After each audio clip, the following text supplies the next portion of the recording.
নমস্কার। আজকে এই ভিডিওটা করার একটা বিশেষ পারপাস রয়েছে।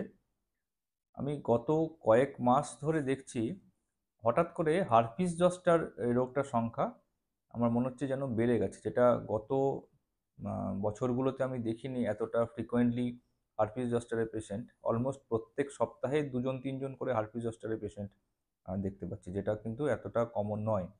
ইনফ্যাক্ট এমনকি মানে বাচ্চা বয়সের ক্ষেত্রেও হারপিস জস্টার দেখছি, বড়দেরও দেখছি। এটা অ্যাডাল্টদেরও দেখা যাচ্ছে কম বয়সে একটু অ্যাটিপিক্যাল বলে আমার মনে হলো। এবং এই ইনসিডেন্সটা বেড়ে যাওয়ার ফলে অনেক সময়তে এই সিজনটাতে ইনসেক্ট বাইট র্যাশটাও দেখতে পাওয়া যায়, যেটা ন্যাচারালি বর্ষার সময়তে বা গরমের সময়তে ওই ব্লিস্টার বিটেল ডার্মাটাইটিস বলে যেটাকে বলে, সেটা এই সময়তে বাড়ে। তো সেটাও কিছুটা দেখতে এই হারপিসের মতোই হয়। ফলে অনেক সময়তে ডায়াগনস্টিক কনফিউশন হয় বা অনেক সময়তে ডিলে ইন ডায়াগনোসিস হয় বা অনেক সময়তে পেশেন্টসদের অ্যাক্সেস থাকে না স্কিন স্পেশালিস্টের কাছে যাওয়ার বা ডক্টরের কাছে যাওয়ার। ফলে এই ডিলে ইন ডায়াগনোসিস বা ডিলে ইন মানে স্টার্টিং ট্রিটমেন্ট, এই দুটোর জন্য হারপিসের ট্রিটমেন্টের একটা বিশেষ গুরুত্ব আছে। হারপিস জস্টার এই রোগটা ভ্যারিসেলা যে ভাইরাসটা থাকে, চিকেন পক্সের যে ভাইরাসটা থাকে, সেটাই এই হারপিস জস্টার রোগটা করে। প্রথমে ভ্যারিসেলা রোগটা হয়, চিকেন পক্স রোগটা হয় এবং অনেক সময়তে দেখা যায় যে চিকেন পক্সের হিস্ট্রি পাওয়া যায় না। হয়তো খুব কম বয়সে হয়েছিল বা মনে নেই, বা খুব অল্প কিছু র্যাশেস বেরিয়েছিল। তারপরে পরে আর হয়তো পেশেন্ট ভুলে যান অনেক বেশি বয়সের দিকে। সেই ভাইরাসটা শরীরের মধ্যে dorsal root ganglia, nerve ganglia যেটা থাকে স্পাইনাল কর্ডের পেছন দিকে, মানে ভার্টিব্রার মধ্যে, সেই ডরসাল রুট গ্যাংলিয়ার মধ্যে এই যে ভ্যারিসেলা ভাইরাসটা, এটা সুপ্ত অবস্থায় থাকে। তো ওইটা কোনো কারণে ওই ভাইরাসগুলো যদি রিঅ্যাক্টিভেট হয়, সেটা ইমিউন সাপ্রেশনের জন্য হতে পারে, কোনো স্ট্রেস রিলেটেড ডিজিজ হতে পারে, অনেক সময়তে ডায়াবেটিস হয়, অনেক সময়তে কোনো রকম ইমিউনোসাপ্রেসিভ ডিজিজ হয়, ভ্যাকসিনেশন যদি না হয়ে থাকে, বিভিন্ন রকম কারণে এই জিনিসটা কিন্তু অনেক সময়তে ওই নার্ভ রুট গ্যাংলিয়া থেকে রিঅ্যাক্টিভেট হয়ে যে গ্যাংলিয়াটার মধ্যে এটা রয়েছে, ভাইরাসটা, তার যে করেসপন্ডিং যে নার্ভটা, সেই জায়গাতে এটা স্কিনের উপরে ফোস্কা তৈরি করে, ব্লিস্টার তৈরি করে, একদম পক্সের মতো দেখতে লাগে। তবে এগুলো একটু মোটা মোটা, এই ফোস্কাগুলো বেশ বড় বড় ফোস্কা হয়, ব্লিস্টারগুলো বেশ মোটা হয় এবং সিভিয়ার পেন হয়, এক্সক্রুশিয়েটিং পেন সাধারণত, অনেক সময়তে আবার হয়ও না। এটাই হলো এই মেডিকেল সায়েন্সের বা মানুষের শরীরের একটা বৈচিত্র্য। কারো কারো এত যন্ত্রণা করে তাকে আইসিইউতে ভর্তি করতে হয়, কারো কারো ক্ষেত্রে সে দিব্যি হেসে খেলে বেড়ায়, তার খুব একটা পেন হয় না। ফলে পেন হবেই, এটা কিন্তু একদম হার্ড অ্যান্ড ফাস্ট নিয়ম নয়। এবং পেনটাও বিভিন্ন রকমের হয়, কারো স্ট্যাবিং পেন হয়, কারো ইলেকট্রিক কারেন্ট চলে যাওয়ার মতো পেন হয়, কারো একটা ডাল একিং পেন হয়, বিভিন্ন ধরনের পেনটা হয়। তবে নার্ভের পেন সাধারণত ওই কাটিং বা স্ট্যাবিং বা ইলেকট্রিক শকের মতো পেনটাই হয়।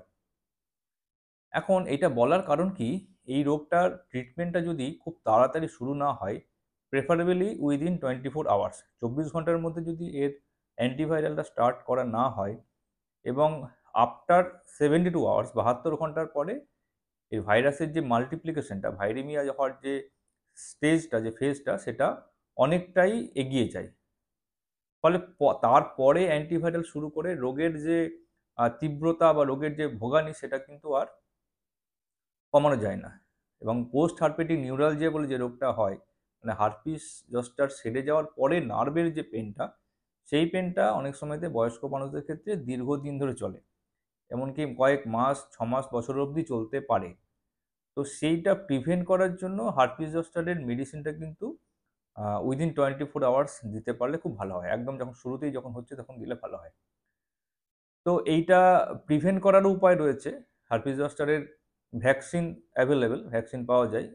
সেই ভ্যাকসিনটা বেশ কস্টলি ভ্যাকসিন, কিন্তু অ্যাবাভ 50 ইয়ার্স এজে বা ডায়াবেটিস যাদের রয়েছে, বা যদি কোনো রকম অন্যান্য ইমিউনোসাপ্রেসিভ ডিজিজ, এইচআইভি বা আর কিছু অন্যান্য ইমিউনোসাপ্রেসিভ হয়তো মেডিসিন চলছে, অনেক সময়তে কোনো ইমিউনোসাপ্রেসিভ মেডিসিন চলে, বায়োলজিক্স বা স্টেরয়েড বা বিভিন্ন রকম ইমিউনোসাপ্রেসিভ এখন রয়েছে, যেগুলো আর্থ্রাইটিস বা অন্যান্য রোগের জন্য ব্যবহার হয়।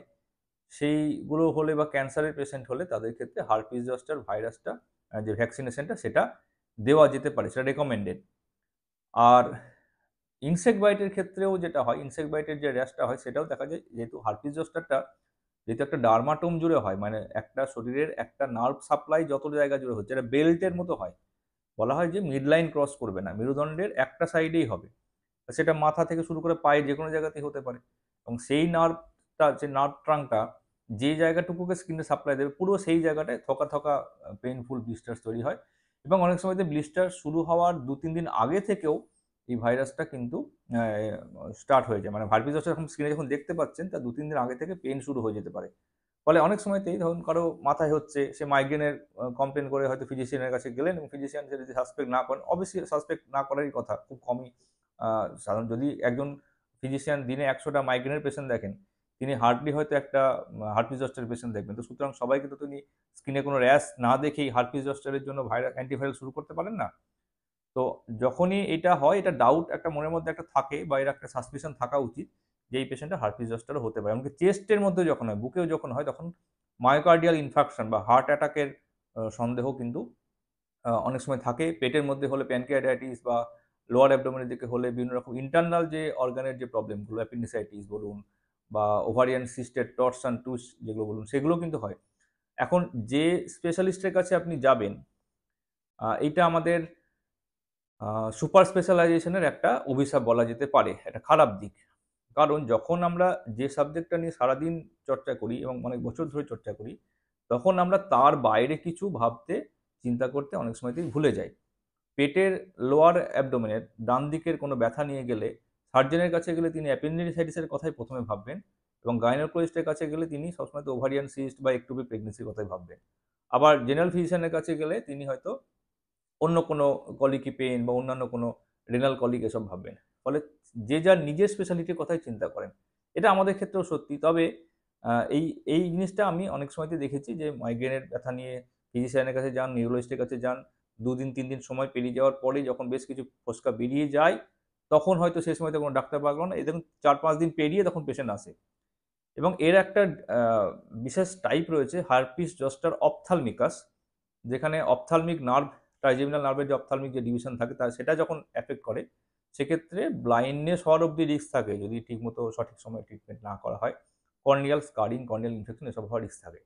তো সেক্ষেত্রে খুব দ্রুত প্রম্পট ট্রিটমেন্টের খুব দরকার হয়। আর ব্লিস্টার বিটল ডার্মাটাইটিসটা, সেটা আমি অনেকবার অনেকগুলো ভিডিও বা ছবি বা লেখা পোস্ট করেছিলাম আগে। সেটা এই গরম বা বর্ষার সময়তেই দেখতে পাওয়া যায়। সেক্ষেত্রেও ওর যে পোকাটা থাকে, তার যে সিলোমিক ফ্লুইড, তার অন্ত্রের যে ফ্লুইড, সেটা খুব একটা টক্সিক পদার্থ থাকে। ওটা স্কিনের যে গঠনটা থাকে, সেই গঠনটাকে টুকরো টুকরো করে ভেঙে দেয়, এবং সেটা ওই স্কিনের মধ্যে যেখানে যেখানে ওই ফ্লুইডটা লাগবে, সেখানে সেখানে ওরকম ফোস্কা তৈরি হয়। তবে এই দুটোর মধ্যে একটা দৃশ্যগত পার্থক্য থাকে, যেটা যে কোনো ডার্মাটোলজিস্ট যারা রয়েছেন তারা দেখলেই এই পার্থক্যটা বুঝতে পারেন। এবং সেক্ষেত্রে ট্রিটমেন্ট অবভিয়াসলি ডিফারেন্ট হয়ে যাবে। কারণ হার্পিস জস্টারের ক্ষেত্রে আপনি যদি ব্লিস্টার বিটল ডার্মাটাইটিসের ট্রিটমেন্ট ইউজ করেন, যেটা একটা স্টেরয়েড বা টপিক্যাল অ্যান্টিবায়োটিক বা ক্যালামিন হতে পারে, সেটা কিন্তু মোটেই কাজে আসবে না, সময় নষ্ট হবে। আবার হার্পিস জস্টারের ট্রিটমেন্টটা যদি আপনি অ্যান্টিভাইরালটা এখানে প্রয়োগ করেন, তাহলে অবভিয়াসলি তার কোনো কাজ হবে না। তাই এরকম যদি কোনো সাসপেক্টেড স্কিন র্যাশ হয়, যেখানে পেইন হচ্ছে প্রচণ্ড, এবং এর ডেসক্রিপশনটা ভীষণ ক্লাসিক্যাল, মানে সিভিয়ার পেইন, সাডেন অনসেট, হঠাৎ করে শুরু হলো প্রচণ্ড ব্যথা, জ্বালা, এবং তার সঙ্গে একটু র্যাশেস, লাল লাল ফোস্কা, গোছা গোছা থোক থোক ফোস্কা, একদম গ্রুপ অফ ব্লিস্টার, মানে ক্লাস্টারিং হয়ে থাকবে। তাহলে হলো এটা একদম জাস্ট ওভার এ টেলিফোন এটা ডায়াগনোসিস করা সম্ভব, যদি এই ক্লাসিক্যাল ডেসক্রিপশন আসে। কারণ এই ক্লাসিক্যাল ডেসক্রিপশনের অন্য কোনো ডিজিজ নেই। তো এই জন্যে ওয়াকিবহাল হন, যদি এরকম কোনো কিছু হয় তাহলে তাড়াতাড়ি স্কিন স্পেশালিস্টের কাছে দেখান, আপনার বাড়ির কাছাকাছি যেখানে পাবেন, বা অন্তত হসপিটালে গিয়ে কোনো ফিজিশিয়ানকেও যদি দেখান, তাহলেও অন্তত এই হার্পিস জস্টারের পসিবিলিটিটা তুললে পরে অ্যান্টিভাইরাল হয়তো শুরু করলে তার কষ্টটা কম হবে, তাড়াতাড়ি রিকভারি হবে। এবং পোস্ট হার্পেটিক নিউরোলজিয়া, মানে হার্পিসটা সেরে যাওয়ার পরে যে দীর্ঘমেয়াদী যন্ত্রণার যে ব্যাপারটা, সেক্ষেত্রে অনেক সময় নার্ভের ওষুধ খেতে হয়, একটা প্রিগাবালিন বা অ্যামিটিপ্রিলিন, গাবাপেন্টিন ইত্যাদি ওষুধ খেতে হয়, সেইগুলো থেকে রেহাই পাওয়া যেতে পারে। আরেকটা বিষয় হলো, এই হার্পিস জস্টারটা কিন্তু ছোঁয়াচে, যেটা প্রথমে বললাম, ভ্যারিসেলা জস্টার যে ভাইরাসটা থাকে, চিকেন পক্সের যে ভাইরাসটা, ভ্যারিসেলা ভাইরাসে, সেখান থেকেই এই হার্পিস জস্টারটা হয়। ফলে হার্পিস জস্টারের সংস্পর্শে যদি কোনো পেশেন্ট আসেন, অন্য কোনো মানুষ আসেন, যার এর আগে চিকেন পক্স হয়নি, সেই ফ্লুইড যদি ব্লিস্টারের যে ফোস্কার যে রসগুলো সেটা যদি থাকে, বা অনেক সময়তে ফোমাইট বর্ণ হতে পারে। ফোমাইট মানে ওই ফোস্কাটার কোনো একটা গামছা বা টাওয়েল বা কোনো মেটেরিয়ালের মধ্যে ঠেকলো, সেটা যদি হ্যান্ডলিং করা হয়, বা অনেক সময় রেয়ারলি রেসপিরেটরি বর্ণ হতে পারে, সেটা যদিও খুবই uncommon, mostly skin to skin কন্ট্যাক্টে হয়। তাদের ক্ষেত্রেও চিকেন পক্স হতে পারে, এবং চিকেন পক্স হলে কিন্তু সেক্ষেত্রে একই রুল, উইদিন 24 আওয়ার্সের মধ্যে অ্যান্টিভাইরাল শুরু করা উচিত। চিকেন পক্স অ্যাডাল্ট পেশেন্টদের ক্ষেত্রে হলে খুব সিভিয়ার মাত্রাতে এটা দেখতে পাওয়া যায়, এবং এই হার্পিস জস্টার হলে এই বিভিন্ন রকম খাওয়া দাওয়া নিষেধ বা স্নান করা নিষেধ এরকম যেন না হয়। আমি রিসেন্টলি একজন পেশেন্ট আগের সপ্তাহে দেখলাম, তিনি 7 দিন পরে এসে জিজ্ঞেস করছেন, তাহলে এবার চান করতে পারবেন তো? তো আমি বললাম, আমি তো চান করতে একবার মানা করিনি আপনাকে, আপনাকে বলেছিলাম হুবহু যেমন ছিলেন তেমনই থাকবেন, শুধু সেপারেটেড থাকবেন, আইসোলেটেড থাকবেন, তাছাড়া খাওয়া স্নান করা এভরিথিং যেমন ছিল তেমনই থাকবে। স্নান না করলে পরে এই জিনিসটা ভালো হবে বা সেরকম কোনো ব্যাপার নেই, অবভিয়াসলি স্নান করতে হবে, নাহলে ওর মধ্যে ব্যাকটেরিয়াল সেকেন্ডারি সুপার ইনফেকশন, মানে ফোসকাতের মধ্যে সেকেন্ডারি ব্যাকটেরিয়াল ইনফেকশন হওয়ারও রিস্ক থাকে। তো এইটুকুই বলার ছিল, সেরকম সাসপিশন কিছু থাকলে লোকালে যে ডক্টর পাবেন সেটা দেখান, দেরি করবেন না। এই ইনসিডেন্সটা কিন্তু আমি রিসেন্টলি দেখছি অনেকটাই বেড়েছে। নমস্কার।